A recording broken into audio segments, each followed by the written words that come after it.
Friends, நம்ம cheesy bread bytes வந்து செய்ய போகிறோம். அதுக்கு பிரெட்டோட ஓரங்களை வெட்டிட்டு இந்த மாதிரி குட்டி குட்டியாக கட் பண்ணி வச்சுக்கலாம். அதுக்கப்புறமா ஒரு பேன் எடுத்துக்கலாம். ஒரு பேனில் பட்டரு இல்லை நெய் ஏதாவது போட்டுக்கலாம். அதில் இந்த கட் பண்ணி வச்ச பிரெட் ஸ்லைஸை ஃப்ரை பண்ணிக்கலாம். அது ஃப்ரை ஆகிறதுக்குள்ளே இங்கே நம்ம ஒரு சாஸ் ரெடி பண்ணிடலாம். பீஸா சாஸ் ஒரு 2 டேபிள் ஸ்பூன் போட்டுக்கலாம். மயோனைஸ் கொஞ்சம் போட்டுக்கலாம். சில்லி ஃப்ளேக்ஸ் போட்டுக்கலாம். ஆரிகனை கொஞ்சம் போட்டுக்கலாம். கொஞ்சம் பால், காஃபி ஆற வச்ச பால் அதையும் போட்டு இதை மிக்ஸ் பண்ணிக்கலாம். மிக்ஸ் பண்ணி வச்சுக்கலாம். ஃப்ரெண்ட்ஸ், அந்த பக்கம் அது ரெடி ஆகிட்டு இருக்குது. அதுக்குள்ளே நம்ம இன்னொரு குட்டி பேன் வச்சுக்கலாம். கொஞ்சம் பட்டரா இல்லை நெய் எதனாலும் போட்டுக்கலாம். பட்டரு நெய் ஊற்றிட்டு கொஞ்சம் ஆனியன், கொஞ்சம் ஸ்வீட் கார்னு, கொஞ்சம் டொமேட்டோ, கேப்சிகம் இருந்தால் கேப்சிகமாக போட்டுக்கலாம். இதை கொஞ்சம் ஃப்ரை பண்ணிக்கலாம். கொஞ்சம் சால்ட்டு போட்டுக்கலாம். கொஞ்சம் சில்லி ஃப்ளேக்ஸ் போட்டுக்கலாம். இது கொஞ்சம் லைட்டாக ஃப்ரை ஆகட்டும். ஒரு ஸ்பூன் ரெட் சில்லி சாஸ் போட்டுக்கலாம்.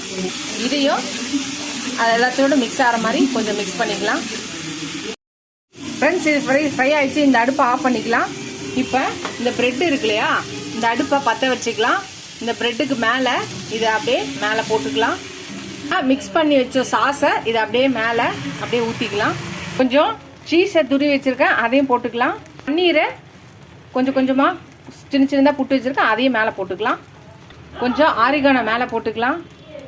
சில்லி ஃப்ளேக்ஸை கொஞ்சம் மேலே அப்படியே லைட்டாக போட்டுக்கலாம். அதான் ஃப்ரெண்ட்ஸ், இதை ஒரு 2 நிமிஷம் மூடி வைக்கலாம். மூடி வச்சோடனே பார்க்கலாம். ஸ்லோவாக வச்சுருக்கேன் அடுப்பை. ஸ்லோ ஃப்ளேமில் வச்சு இது 2 நிமிஷம் வேகட்டும், பார்க்கலாம். ஃப்ரெண்ட்ஸ், ஒரு 2 மினிட்ஸ் ஆயிடுச்சு. இதை ஓப்பன் பண்ணி பார்த்துடலாம். வாவ், பார்த்தீங்களா, சூப்பரான நம்ம சீஸி பிரெட் பைட்ஸ் ரெடி ஆகிடுச்சு. நம்ம அழகாக இதை அப்படியே எடுத்து நம்மளுக்கு எல்லாருக்கும் எடுத்து பரிமாறலாம். நீங்களும் ட்ரை பண்ணி பாருங்கள். ட்ரை பண்ணி பார்த்துட்டு எப்படி இருக்குன்னு சொல்லுங்கள். இந்த வீடியோ ஃபஸ்ட் டைம் பார்க்குறீங்கன்னா சப்ஸ்கிரைப் பண்ணிட்டு பாருங்கள். உங்கள் ஃப்ரெண்ட்ஸ்க்கு என்னோடய சேனலை ஷேர் பண்ணி சப்ஸ்கிரைப் பண்ண சொல்லுங்கள். லைக் பண்ணுங்கள், கமெண்ட் பண்ணுங்கள். நீங்கள் எவ்வளோக்கு எனக்கு லைக் பண்ணி கமெண்ட் பண்ணுறீங்களோ என்கரேஜிங்காக இருக்கும், சப்போர்ட்டிங்காக இருக்கும். புது ரெசிபிஸ் போடவும் ஹெல்ப்ஃபுல்லாக இருக்கும். இதோட இந்த வீடியோ முடியுது. அடுத்த வீடியோவில் அடுத்த ரெசிபியில் பார்க்கலாம். Tata, bye bye friends.